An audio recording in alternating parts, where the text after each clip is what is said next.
अस्सलाम वालेकुम students, welcome back to my YouTube channel. आज मैं आप लोगों को 9th क्लास का चैप्टर 1 जिसकी एक्सरसाइज 1.2 का पार्ट 3 करवाने वाली हूँ। जैसा कि आप लोगों को पार्ट 1 और पार्ट 2 मैंने पिछली वीडियोस में करवा चुकी हूँ। जो स्टूडेंट मेरे चैनल पे न्यू है वो मेरे चैनल को ज़रूर सब्सक्राइब करें।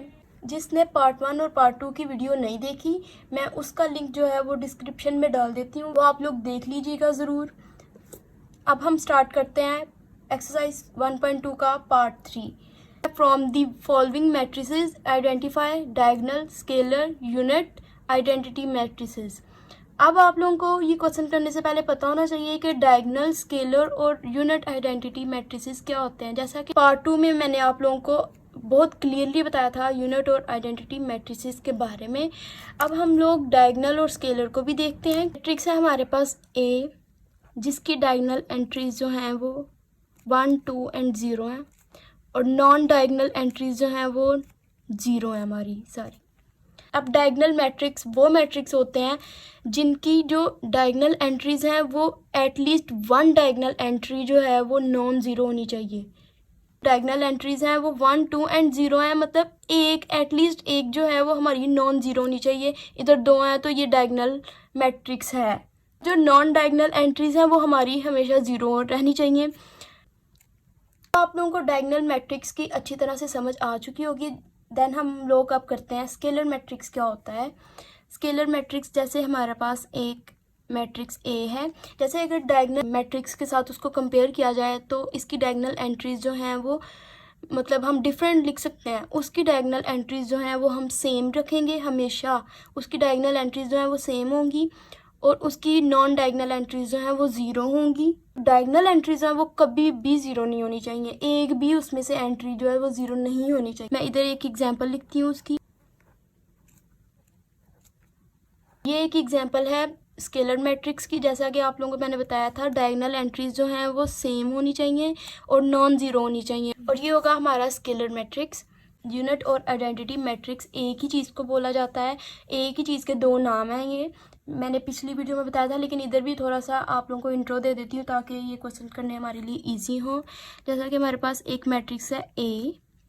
यूनिट मैट्रिक्स में डायगोनल एंट्रीज जो है वो हमेशा 1 होनी चाहिए और नॉन डायगोनल एंट्रीज जो है वो हमेशा 0 होनी चाहिए, और ये होगा हमारा यूनिट मैट्रिक्स।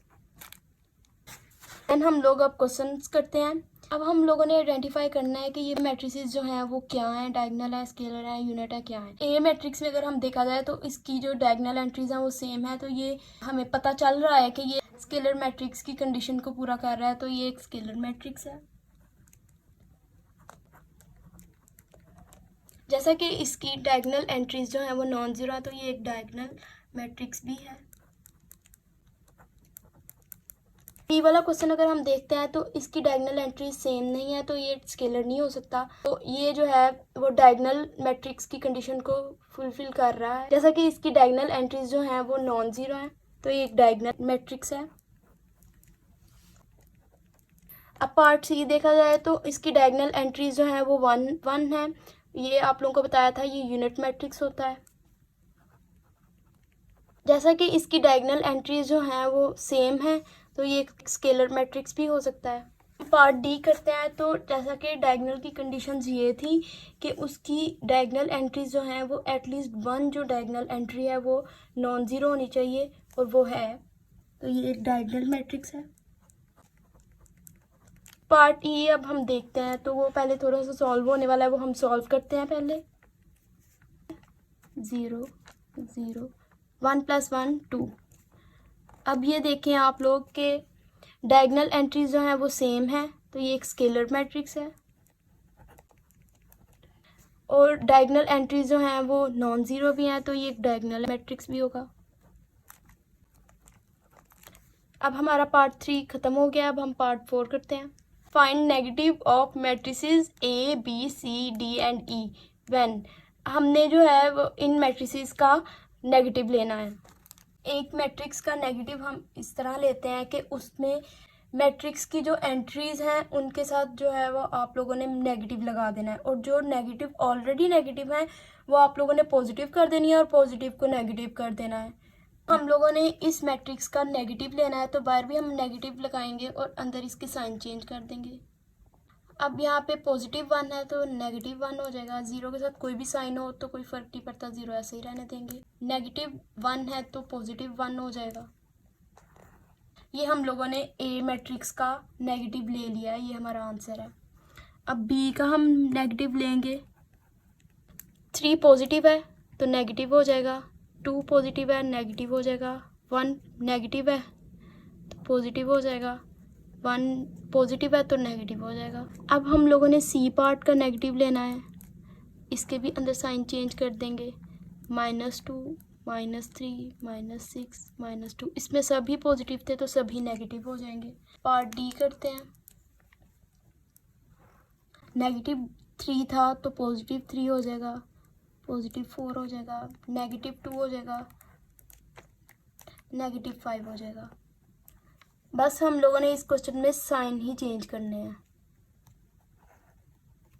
पॉजिटिव है तो -1 -2, ये नेगेटिव है पहले से ही तो इसको पॉजिटिव कर देंगे, ये नेगेटिव हो जाएगा। ये पार्ट 4 जो है वो हो चुका है, होपफुली आप लोगों को समझ आ चुकी होगी।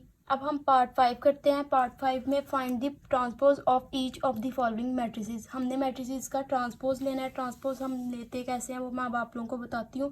फर्स्ट क्वेश्चन करवा के आप लोगों को ट्रांसपोज लेना बताती हूँ। ये हमारे पास मैट्रिक्स ए है, इसका अब हम ट्रांसपोज इस तरह लेंगे, ए और ऊपर हम ये टी लगाएंगे, छोटा इसका साइन लगाएंगे, ट्रांसपोज का साइन होता है ये, इज इक्वल टू, पहले क्वेश्चन पूरा ऐसे लिखेंगे और इसके ऊपर भी हम लोग ट्रांसपोज का साइन लगाएंगे। इस तरह हम लोग जो है वो ट्रांसपोज लेते हैं। सबसे पहले ऊपर साइन टी का लगाएंगे और इधर भी टी का साइन लगाएंगे और देन हम लोग ट्रांसपोज लेंगे। ट्रांसपोज हम लोग किसी भी मैट्रिक्स का इस तरह लेते हैं कि रोज को कॉलम में चेंज करते हैं और कॉलम्स को रोज में चेंज करते हैं। जैसा कि अब ये हमारे पास एक कॉलम है, इसको हम रो में चेंज कर देंगे, 0 1 -2, ये हमारा ट्रांसपोज आ गया है। अब साइन हम लोग टी का यहाँ पे नहीं लगाएंगे। अब बी पार्ट जो है वो हमारे पास एक रो है, उसको हम कॉलम में चेंज करेंगे। सबसे पहले हम बी ट्रांसपोज ऊपर साइन लगाएंगे, 5 1 -6 ट्रांसपोज का साइन, देन हम लोग क्वेश्चन का आंसर लिखेंगे ट्रांसपोज लेकर। अब हम इस रो को कॉलम में चेंज कर देंगे, ये हमारे पास हमारा ट्रांसपोज आ गया है। पार्ट सी हम लोग देखते हैं जिसमें हमारे पास 3 रोज हैं, 2 कॉलम्स हैं। इसको हम लोगों ने अब चेंज करना है, ट्रांसपोज लेना है इसका। अब इसका हम लोग ट्रांसपोज इस तरह लेंगे। अब रोज को कॉलम्स में चेंज करेंगे और कॉलम्स को रोज में चेंज करेंगे। ये पहली रो है हमारे पास 1 2, इसको हम कॉलम में चेंज करेंगे 1 और 2। हमारे पास दूसरी है 2 -1 2 -1। हमारे पास तीसरी रो है 3 0, तो इसको हम कॉलम में चेंज इस तरह करेंगे। ये हमारे पास सी का ट्रांसपोज आ गया। अब हम डी का ट्रांसपोज लेंगे इसी तरह। डी का ट्रांसपोज इस तरह लेंगे। ये हमारे पास 2 और 3 रो है, इसको कॉलम में इस तरह लिखेंगे। 0 और 5 रो है, इसको हम कॉलम में इस तरह लिखेंगे। ये हमारे पास ट्रांसपोज आ गया है। अब ई का ट्रांसपोज इस तरह लेंगे। होप सो आप लोगों को अच्छी तरह से समझ आ रही होगी। ई का ट्रांसपोज हमारे पास आ जाएगा। 2 और 3 हमारे पास रो थी, इसको कॉलम में लिखेंगे। -4 5 जो है वो रो थी, इसको हम कॉलम में ऐसे करके लिख देंगे। एफ का ट्रांसपोज लेते हैं।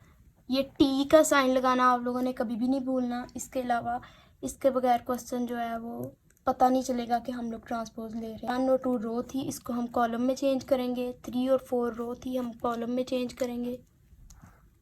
ये हमारा ट्रांसपोज आ गया। अब हमारे क्वेश्चन ये ख़त्म हो चुके हैं। होप सो आप लोगों को समझ आ चुकी होगी। अगर ये वाले पार्ट की समझ आएगी तो देन हम लोग पार्ट 6 कर सकते हैं। पार्ट 5 में हम लोगों ने ट्रांसपोज लेना सीखा था, इसी तरह हम लोग पार्ट 6 में उसको यूज़ करेंगे। हम पार्ट 6 में देखते हैं क्या है हमारे पास। Verify that if A matrix हमें दिया गया है एंड बी देन, इसका क्वेश्चन नंबर 1 है, उसमें हम लोगों ने ए का ट्रांसपोज लेना है। फिर जो ए का ट्रांसपोज आएगा उसका भी हम लोगों ने ट्रांसपोज लेना है, तो वो हमारा ए के इक्वल आ जाएगा। ये हम लोगों ने वेरीफाई करना है। अब हम लोग करते हैं solve question. Right hand side जो है वो तो आंसर है, लेफ्ट हैंड साइड हम लोगों ने सॉल्व करनी है बस। तो सबसे पहले हम लिखेंगे left hand side is equal to A का ट्रांसपोज, ये हमारे पास लेफ्ट हैंड साइड आई है। अब हम लोग पहले ए मैट्रिक्स लिखेंगे। हमारे पास ए मैट्रिक्स क्या है, 1 0 2 1, ये हमारे पास ए है। अब इसका हम लोग ट्रांसपोज लेंगे। इसका ट्रांसपोज जो है हमारे पास आएगा, जैसा कि ये 1 2 हमारे पास रो है, इसको कॉलम में चेंज करेंगे, और 1 जो है हमारे पास रो है, इसको भी हम कॉलम में चेंज करेंगे। ये हमारे पास ट्रांसपोज आ गया। ए ट्रांसपोज का ट्रांसपोज लेंगे। ए ट्रांसपोज हमारे पास ये है, इस रो है हमारे पास 1 0, इसको हम लोग कॉलम में चेंज करेंगे। 2 और 1 हमारे पास रो है, इसको भी कॉलम में चेंज करेंगे। ये हमारे पास ए ट्रांसपोज का ट्रांसपोज आ गया। अब क्वेश्चन हमारे पास ये था कि वेरीफाई करना है ए ट्रांसपोज का ट्रांसपोज जो है वो ए मैट्रिक्स के इक्वल होना चाहिए। अब ए मैट्रिक्स हमारे पास ये था, आप लोग देख सकते हैं कि ए ट्रांसपोज का ट्रांसपोज जो है वो ए मैट्रिक्स के इक्वल आ चुका है।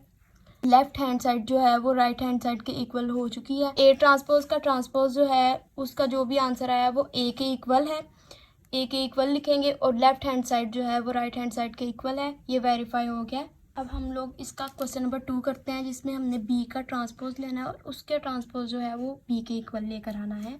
मतलब लेफ्ट हैंड साइड को राइट हैंड साइड के इक्वल लेकर आना है। सबसे पहले लेफ्ट हैंड साइड करते हैं हम लोग, वो है हमारे पास बी का ट्रांसपोज और उसका ट्रांसपोज।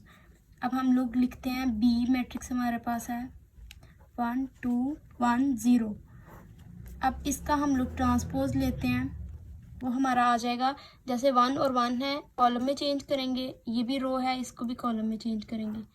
ये हमारे पास बी का ट्रांसपोज आ गया। अब बी के ट्रांसपोज का ट्रांसपोज लेंगे, जैसा कि ये हमारे पास एक कॉलम था, इसको हमने रो में चेंज किया है, ये भी हमारे पास कॉलम था, इसको रो में चेंज किया है, तो ये बी ट्रांसपोज का ट्रांसपोज आ गया। अब ये देख सकते हैं आप लोग कि ये बी के साथ मैच कर रहा है, सेम वैसा ही आ गया हमारा आंसर। लेफ्ट हैंड साइड जो है वो राइट हैंड साइड के इक्वल हो चुकी है। Hence prove that left hand side is equal to right hand side. अब आप लोगों की 1.2 जो है वो ख़त्म हो चुकी है। होप सो आप लोगों को हर एक चीज़ की समझ आ चुकी होगी। Stay tuned for the next video. आज तक के लिए अल्लाह हाफिज़।